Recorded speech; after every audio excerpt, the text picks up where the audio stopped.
Welcome to Stupid Atheist Comments. This video series presents some of the amazingly stupid comments by atheists on the internet. In an effort to be fair, I turn my critical eye to my atheistic community. Here are this week's top 5 picks.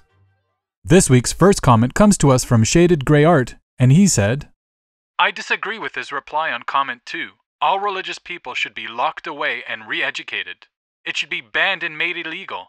If I saw a 30-year-old man believing in Santa Claus, fairies, whatever, I would not want them around in society. They are batshit crazy. I guess it is to be expected that in every community of people holding similar beliefs, you will find a gradation of attitudes and opinions. Not one person embodies the entirety of a worldview or perspective, be it religious, political, or humanist in nature. Individuals often hold conflicting, contradictory beliefs embodying personal hypocrisy often not self-realized.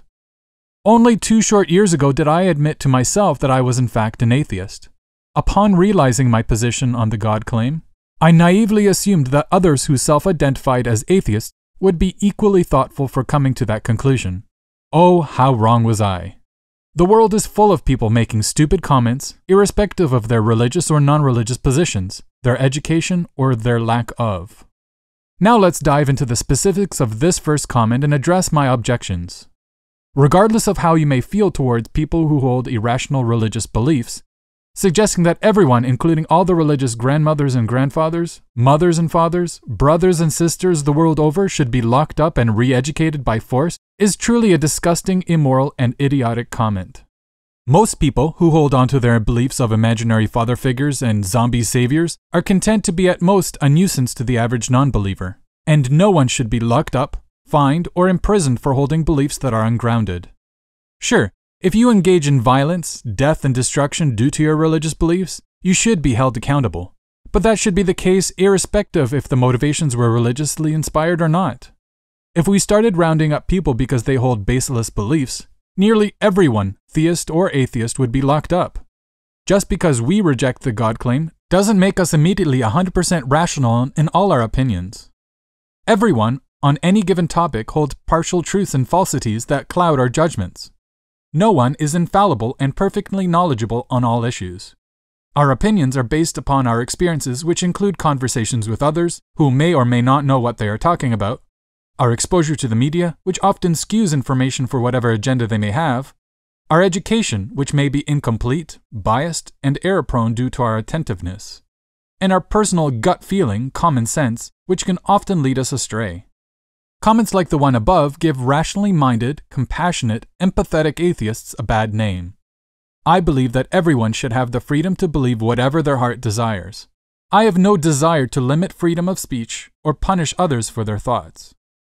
Next up is a comment from Essie Cup, and she said, I would never vote for an atheist president. But even, really? But even, why? You are a self-loathing atheist. Because I do not think that someone who represents 5 to 10% of the population should be representing and thinking that everyone else in the world is crazy but me. But Essie, take yourself as an example, though. I mean, you understand, you've studied, you understand these religions, you are very well versed, you appreciate them, you appreciate the perspective. What would be wrong with having someone who was like you in that way, holding office and representing Christians? Is that I like that there's a check, okay? That there's a person in the office who doesn't think he's bigger than the state. He doesn't think that he's bigger than sort of esoteric. I like religion being a check and knowing that my president goes home every night addressing someone above him and not thinking all the power resides right here. For those who may not know, Essie Cup is an American political commentator and writer, and a panelist on Crossfire, a CNN political debate show, and self-proclaimed atheist. In this clip, Essie Cup makes the asinine comment that she, as an atheist, would never vote for an atheist president because she feels that someone who is part of a minority group should not represent the majority. On top of it all, she implies that this atheist president would think everyone who believes in a god is crazy and has no checks and balances in terms of accountability to a higher authority, and would therefore think him or herself as above the state. Wow, where to begin? No president or leader of any country holds views and opinions across all categories that account for the majority of people he or she represents. What is important from a leader is not how many beliefs he holds that are identical to the citizens, but rather what core values and vision for the future he possesses and puts into action. S.E. Cupp is suggesting that an atheistic president would be somehow unfit to lead a country that is a soup of different religions, unbelievers, political leanings, and cultures, but fails to realize that a president's job is to protect freedom and encourage prosperity, both of which have nothing to do with a belief in a God. What's important for a leader is to be impartial and strive to be free of personal bias that would negatively affect portions of the citizens under your care. A devout religious political leader may try to tear down the walls of separation of church and state, which would limit the freedom of every man, woman, and child living in that country. A great leader should put their own religious or atheistic beliefs aside and do what is best for society as a whole. The other, less than intelligent comment from Cupp is her assertion that atheists think that religious people are crazy. I do not hold the notion that the large majority of the planet is crazy for believing in a God and following a religion. Sure, there are some crazy people out there, and people believe in a lot of crazy things, including a God and the supernatural, but the majority of people believe as they do not because they are psychologically unstable, but rather due to indoctrination, socialization, education, and environment. What we are taught by our families, friends, community, school, and society have a huge role in molding our opinions and beliefs. We are generally a product of our environment and as such not fully to be blamed for our beliefs. The last point I would like to argue is S.E. Cupp's assertion that an atheistic president would not have any higher power to be accountable to, while a theistic president believes that he or she is being judged by a sky daddy. Firstly, S.E. Cupp is an atheist and doesn't believe that a theistic president is actually talking to a god. So she would ultimately believe that this theistic president is actually talking to himself and is deluded into thinking he is having a conversation with someone else. How is this reassuring in any way? Why should I feel comforted knowing that my leader has an imaginary friend she speaks to and supposedly helps guide our leadership? Secondly, S.E. Cupp insinuates that atheists think they are above the state because they are not accountable to anyone. But this is patently false. A. I and other atheists don't think we are gods and therefore free from the shackles of accountability. B. We are all accountable to each other. If we want to live in a world where justice prevails, and everyone has the opportunity to be fairly treated, then we are all accountable to each other. The president is ultimately accountable to her people. I contend that believing in an imaginary being above the law is actually much more problematic. Because if a president believes that he has received revelation from said being, and he is ultimately accountable to God first, he may bring about change that is harmful to society and irrational. I believe in being grounded in reality, the world in which we live. I am accountable to myself and to those around me, and that is enough. Our next comment is from Night Ninja 76, and he said, "You don't believe in a god or dogma. I think that's pretty well established. But what if your child eventually adopted a form of spirituality or religion? What would your reaction be and how would you deal with and/or nurture this? I would challenge his beliefs as frequently as possible. If he couldn't rationally defend them, a relationship would probably dissolve. Faith is pretty much the opposite of reason. Becoming religious is pretty much a guarantee that I will no longer speak to my child. If he has a rational foundation for that belief, he won't be discarded. If my child has faith, he is obviously defective, and I will have no use for him. If I had raised an adult who had baseless fantasies about gods, unicorns, and the afterlives, I would not continue a relationship with him, effectively purging my progeny from my life." Extreme fundamentalism is rarely, if ever, a good thing. Each and every one of us has the right to hold and express our beliefs. However, if we value truth and the betterment of society, we ought to strive to believe in things that are firmly planted in reality. In the above comment, Night Ninja 76 emulates the thinking often found in fundamentalist theists. That is, I will preach to you incessantly, and failing to convince you, you will be distanced from the community. You find this attitude in extreme Orthodox Jewish sects like Lev Tor. In Saint-Agathe-des-Monts, north of Montreal, Lev Tor built a new home. To anyone who wanted to follow their way of life, the doors were open. But to anyone who didn't, the punishment was made clear. If you don't want to take the way that we teach here in the community, so bye-bye. Go out to the community. This is the only punishment that we can to share with somebody. Yes? Did you kick them out? Yes, of course. 16x9 spoke with many former members who say once you leave, there is no going back. So if your daughter decides that she doesn't want to believe in your beliefs anymore, would you still speak with her? I will speak with her, but not as much as I was speaking before. Would you invite her to your house for Shabbat? No. There is an obligation to protest if somebody doesn't follow anymore the religious. Not to bring her into my house and to show to my Jewish children that this is an option. It's sad to say, but it's going to be a big conflict. In the extreme Westboro Baptist Church. Libby Phelps Alvarez was born into the Westboro Baptist Church. Her grandfather founded the Topeka, Kansas church that some believe is more cult than congregation. Do you feel like you were brainwashed looking back? I almost think I was brainwashed into thinking that I wasn't brainwashed. The members say they are true believers in God, but their messages target gays and Jews. 4 years ago, she says she packed up her life and quickly left while her parents were at a protest. I was terrified. I was never going to see my family again. That must have been the hardest thing you've ever done in your life.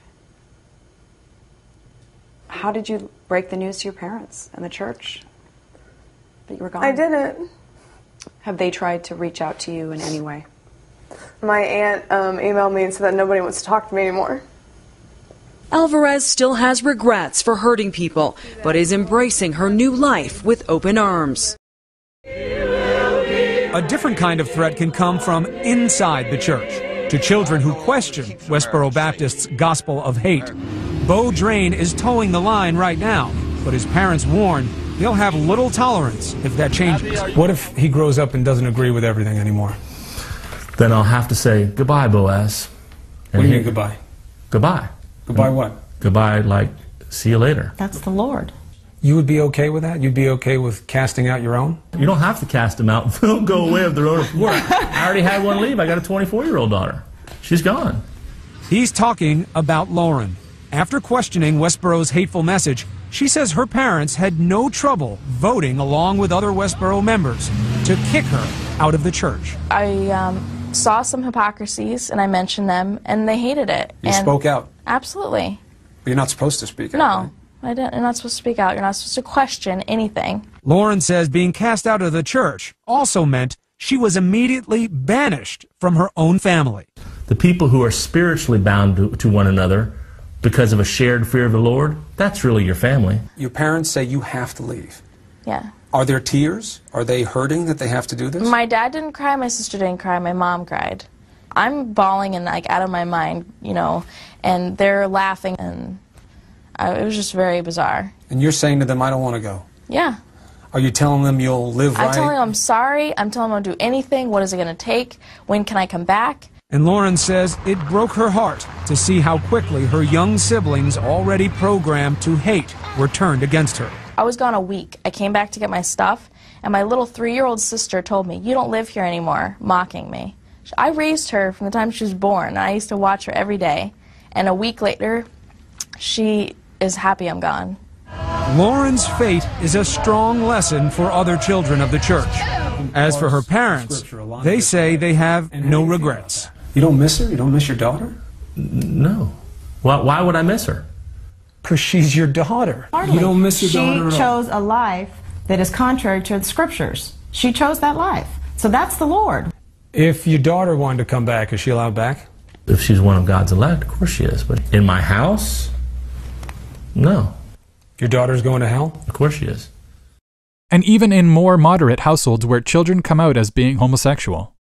A father's letter disowning his gay son is going viral on Reddit, and when you read it, it's kind of unbelievable to think that anyone would be able to disown their son just because of the fact that they're gay.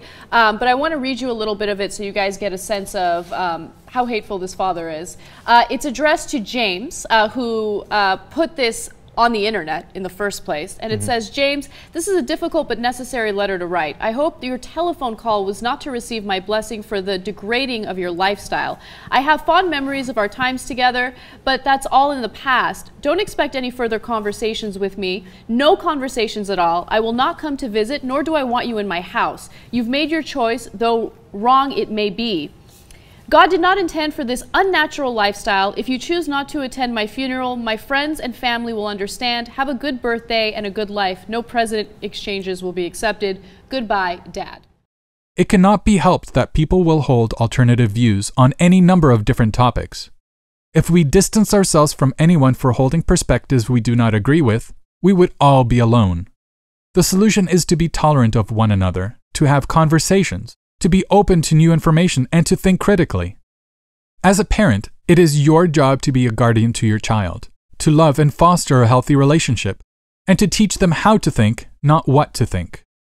As a parent, it's more important to teach your child to learn to question than to tell them all the answers.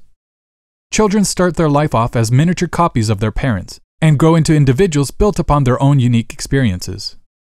As rationally minded people, we should strive to help the next generation make good decisions, not ostracize them for disagreeing with us. Faith, while definitely not a virtue, is not grounds to abandon your fellow man. Faith in the supernatural and a God is a sign of a lack of critical thinking skills and is only addressed with education. Our next enlightened comment is from Michael Anderson, and he said, Hello, my name is Michael Anderson, and I have just a quick thing that I wanted to talk about today, and this is this. Okay, first of all, I'm an atheist, okay? I'm an atheist. You know, I really am. You know, it's funny because, like, even though I'm an atheist, when I am in, like, a moment of extreme distress, I swear to God, I've only prayed, like, twice in the past 10 years. One of them was for my sister, who was having some problems, and, you know, I really love my little sister, so I prayed to her, prayed for her. It was just freaked me out. I was really paranoid that she would get hurt, you know. And the second one was I was very lonely at this point. Very, very lonely. But here's what I want to say. Atheists, I'm an atheist. And atheists are fucking stupid. They are so egomaniacal. And they believe, like, how can you hate religion if you're an atheist? You shouldn't give a fuck. Because it's not even your problem. It's not your opinion. Atheism isn't even a belief. It's the lack of a belief. It's not even a belief in nothing. It's just you don't have any religious beliefs. That's it. There's no, like, fundamental, like, okay, people haven't been studying atheism for thousands of years. There's nothing to study because there's nothing there. I'm an atheist, but I don't think that religion is the bane of society. People are the bane of society. If people kill people because of their religious beliefs, that's not religion killing people. That's people killing people. And then there's another thing. Like, think about it. Most religions don't just go killing people. In fact, I swear to God, most of the religious, you know, murders and all these things that people hear about, people are like, oh, I'm going to go kill these people because they're not my belief or whatever. A lot of them are economic. You know, yeah, beliefs made people more, God, you know, I wish I was educated about this stuff. Man, like, dude, I swear to God, man, like, when someone pisses me off, you know what? You know what goes through my head when somebody fucks with me? Like, you don't understand. I want to snap sometimes. Does anybody here ever want to snap? Does anyone ever think, God, if there wasn't the police, I would do this or I would do that? Okay, that's normal. That's normal. I'm an atheist, but atheists, you're all dumb. I swear to God, you're the most egotistical, annoying group of people, you know, and what's funny is, like, in a debate, and this is what I've noticed, like, even though I'm an atheist, in a debate, religious people who, very, very educated religious people versus very, very educated atheists, the religious people always win because there's no substance to atheism. There's nothing there. There's no history of it. There's not thousands of years of culture backing atheism at all. There's nothing there. There's no buildings that were I mean, maybe a couple, okay? And that's only in this century, you know? But there's really no buildings, you know, that have been dedicated to any particular type of atheism. You know, there isn't thousands of branches of atheism. Wars haven't been fought over atheism. They've been fought over God and other sorts of things. When people kill people, it is people doing it. You know what? Fuck that. I don't know anything about history. I read it somewhere. Probably wrong. Anyways, all I'm saying is, you atheists, you're fucking assholes, and you need to stop being dickheads to people who have different beliefs. Stop trying to tell people what to believe. It doesn't matter. Like, if you don't believe in God, that is a lack of a belief. There is not such a thing as, I believe that God doesn't exist. No, you don't believe that God exists. You know, atheism can't motivate people. Atheism hasn't created anything substantial for the world. Atheism hasn't created a whole line of morals and ways to treat people. You know what I mean? Like, you know, the 10 Commandments. And I'm an atheist, but like I said, atheism could never come up with anything like that. The 10 Commandments are really beautiful.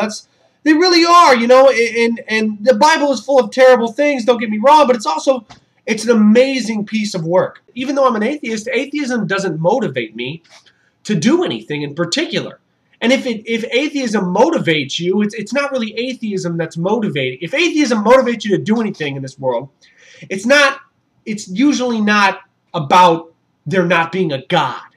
It's usually, and I believe it's sometimes, of course, it can be educating people, but also it can be because of, you know, really, like, bigotry, like hating religions. Like, some people just hate religions. They believe they're the bane of society.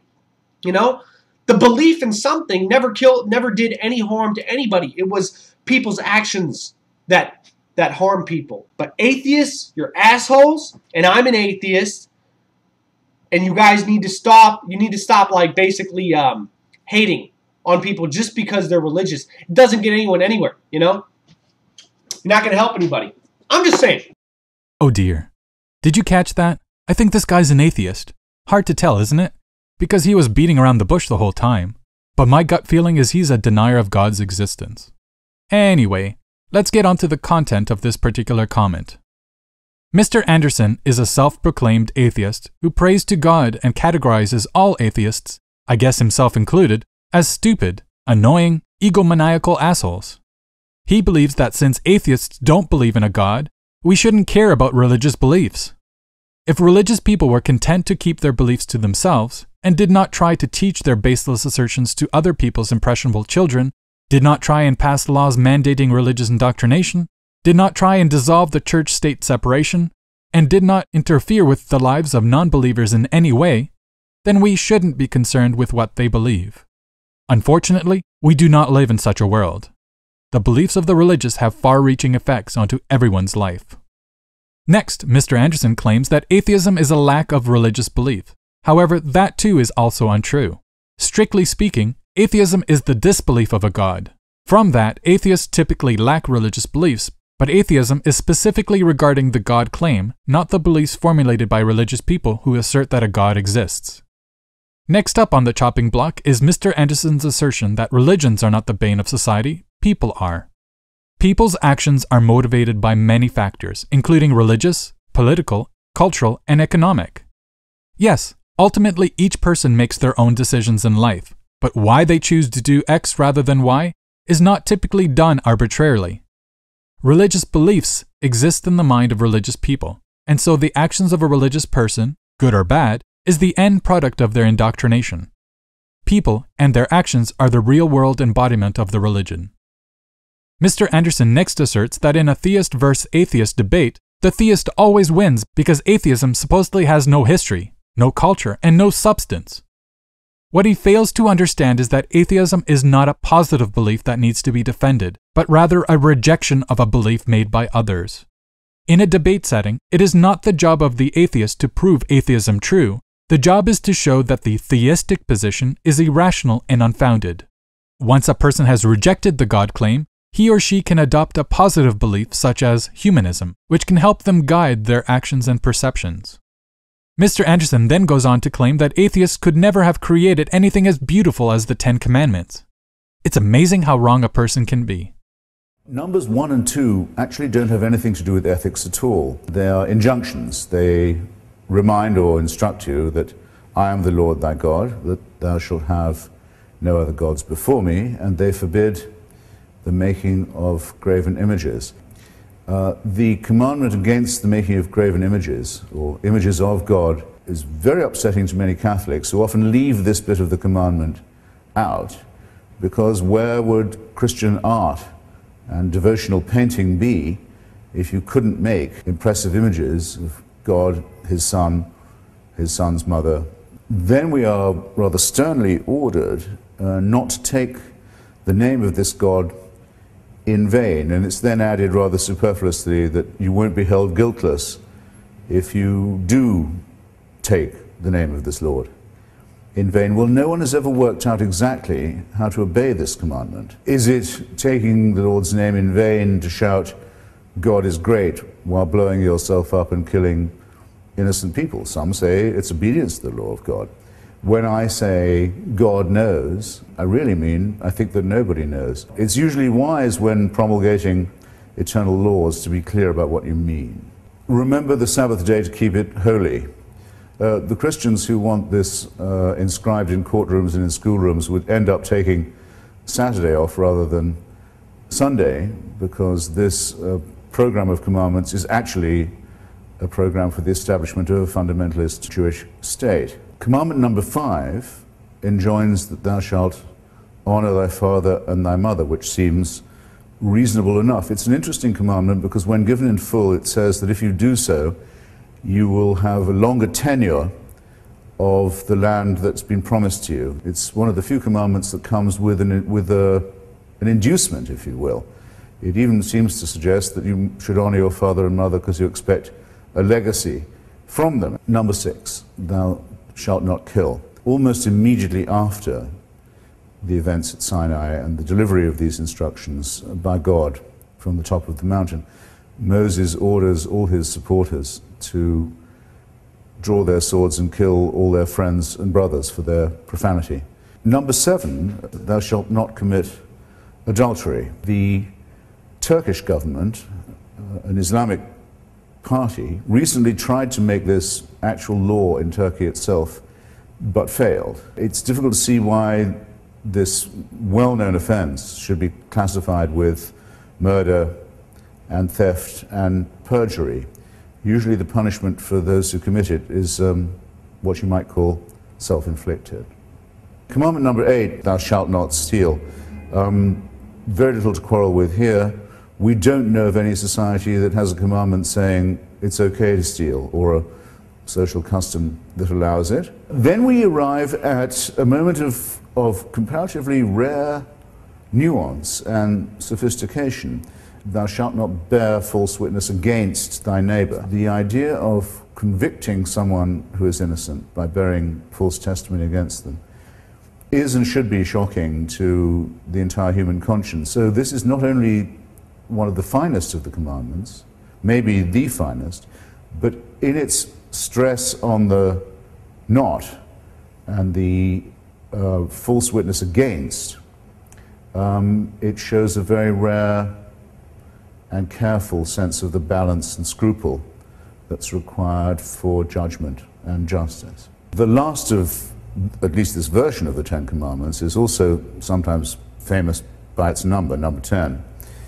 It forbids the coveting of your neighbor's or thy neighbor's goods, these to include his ox, his ass, his wife. I think there may be 3 thinkable objections here. First, and most obvious, it considers the female of the human species to be equivalent to the chattel. Second, by way of objection, it's the only commandment that punishes thought. Here you're not forbidden to do anything. You're forbidden to think even about something. And third, the attempt to suppress an instinct, a desire that must have been put by God into us in the first place. Otherwise, how would we know? The essential division of opinion is this: did God make men, or did men make many gods? There are enough discrepancies just in the well-known version for us to be certain that we're looking here at a God who improvises, who's jealous, who's short of temper, who's inconsistent, or, if by any chance God didn't make Moses and the Hebrews, that the people who made God were jealous, short-tempered, inconsistent, and capricious in their turn. I don't know about you, but as between the consideration that man was made by God or that many gods were made by men. I've never thought there was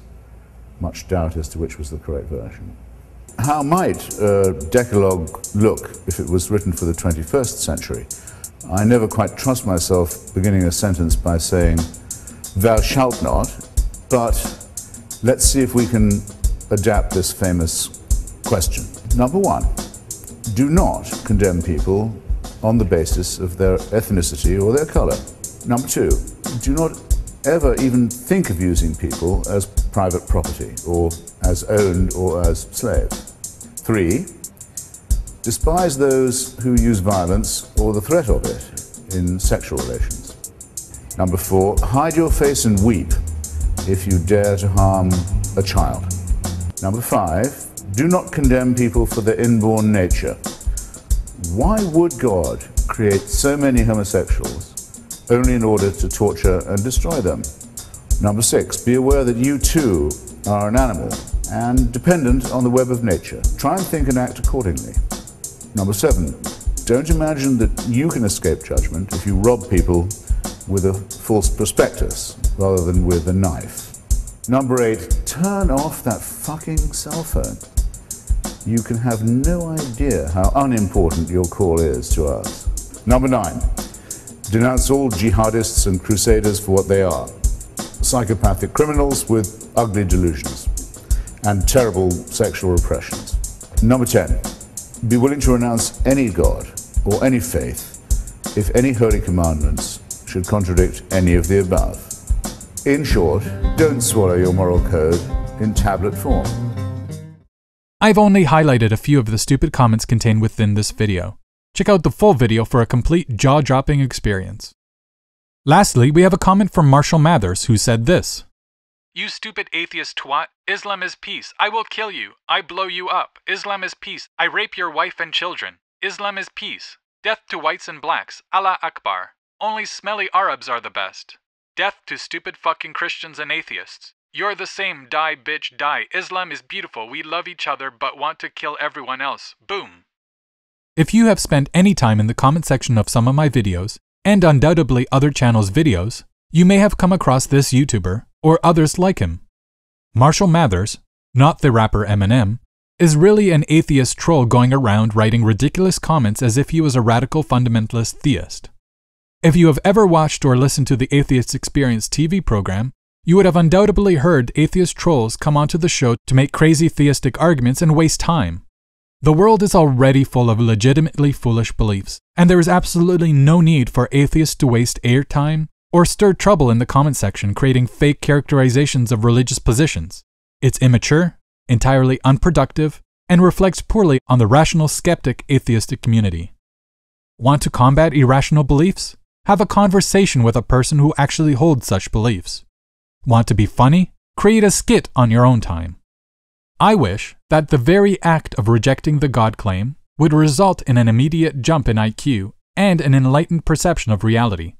But like in every group of people, you will find those that, despite all efforts, are poor examples of a developed human intellect. Atheism is no exception. There you have it. 5 stupid comments from 5 different YouTubers. Which comment would you vote to win the Dumbass Comment of the Week award? Would it be 1. Shaded Grey Art, who thinks that the religious should all be locked up and re-educated. 2. S.E. Cup, who would never support an atheistic president. 3. Night Ninja 76, who would break all ties with his theistic child. 4. Michael Anderson, who thinks that atheists are all stupid, annoying, egomaniacal assholes. Or 5. Marshall Mathers, who wrongly thinks that trolling the internet impersonating the religious is funny or productive. To vote, leave your choice in the comment section below. Choose only one winner.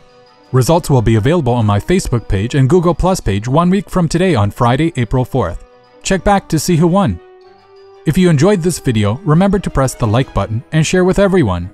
If you would like to submit a video or audio reading of an upcoming stupid comment, send me an email to theganatheist@hotmail.com. Thanks for watching. Want to see more? Click subscribe and keep an eye out for the next Stupid Comments video coming out next Friday. Follow me on my Facebook, Twitter, and Google Plus pages. Links are in the description. Lastly, head over to my channel and check out all the debates, presentations, and videos.